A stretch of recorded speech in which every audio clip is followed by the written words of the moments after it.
What is up, YouTube? I apologize for the long wait for the few subscribers that I have. I had school and work to catch up on, but I'm back. The last gaming suggestion I did, I talked about how to give Superman a good game because he's never had one. Today, I'm going to talk about how to make a better Batman game, because even though the Arkham series was a very good series for Batman, it misrepresented one of the most basic traits of Batman. This is how the Batman died. The original Batman was a very different character than we know him as today. The Batman that came out in 1939 was much more brutal and didn't really care if the criminals he fought lived or died. He carried a gun and was described as having a grim brutality by Michael Fleischer, and he said easily a score of criminals died by his hand. However, this original Batman is far removed from the Batman we know today, because this Batman was not his own character and was actually a rip-off character from an already existing series called The Shadow. And here we go. Though not different in his appearance, the Batman's characterization becomes different as the series went on. In November of 1939, Detective Comic number 33 was released and gave the Batman his backstory and motivation. However, this backstory directly clashed with the Caped Crusader's past actions. Bruce Wayne's first major occurrence with crime came from the death of his parents. It is the death of his parents that motivates him to fight crime and become all that he is. It's from this one of Batman's most famous character traits comes to light. Batman does not kill. This is what separates him from the villains he faces. Villains kill, Batman does not. Even the darker movie portrayals of Batman in The Dark Knight explore and support this character trait of Batman through his interactions with the Joker. You won't kill me out of some misplaced sense of self-righteousness. And I won't kill you because you're just too much fun. It is this character trait that the recent Arkham games blatantly ignore, to the point that Outside Xbox even spent an entire video on this topic. The Arkham Knight trailers show Batman smashing this man's head into an electrical junction box. Tell that to this guy who gets uppercutted by Batman and then shot in the head at point-blank range with one of these non-lethal rounds. Thanks to the level design in Batman Arkham Origins, it is possible for Batman to straight up murder cops in open world gameplay by backclawing them off high ledges so they fall hundreds of feet to the floor below. Now, I'm convinced Batman means to kill this guy. He's already on the floor when Batman tonks him in the throat with a car door. What kind of a monster are you, Bruce?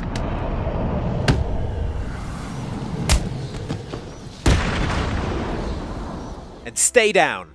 I mean, you will, obviously.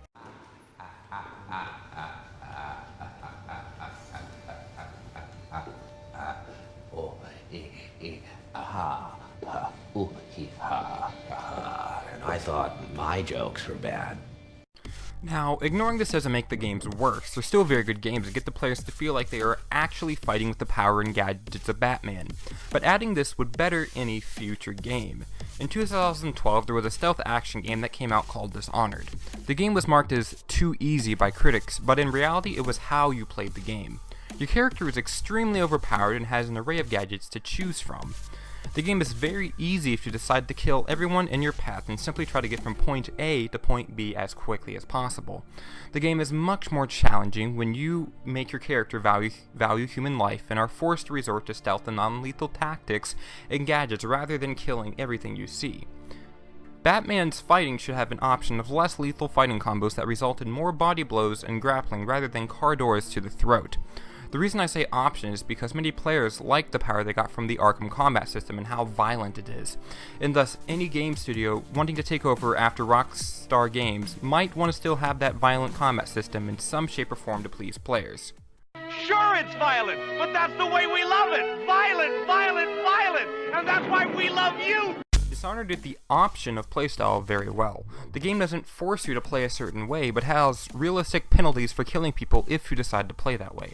Considering the game design and mechanics of Dishonored would make the player feel like they were really Batman, rather than just role-playing him in the Arkham games.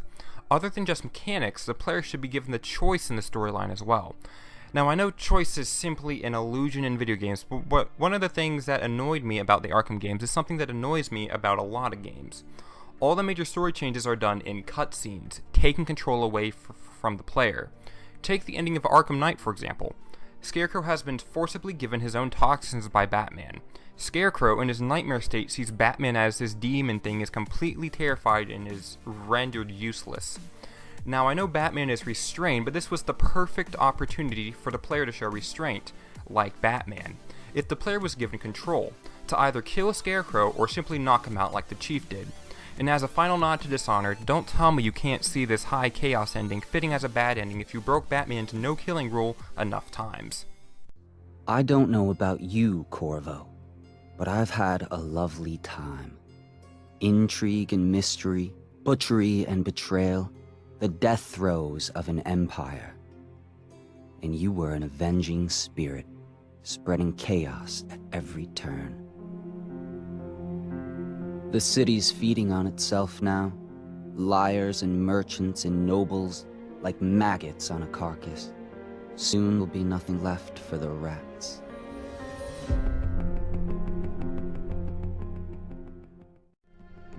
It's just as well.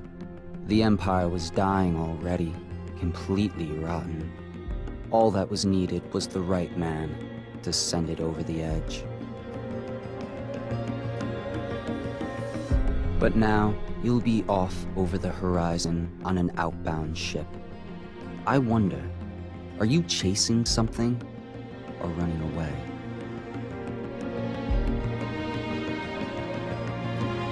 Oh, long enough for all of the big and the small, whether it's all of they stand well.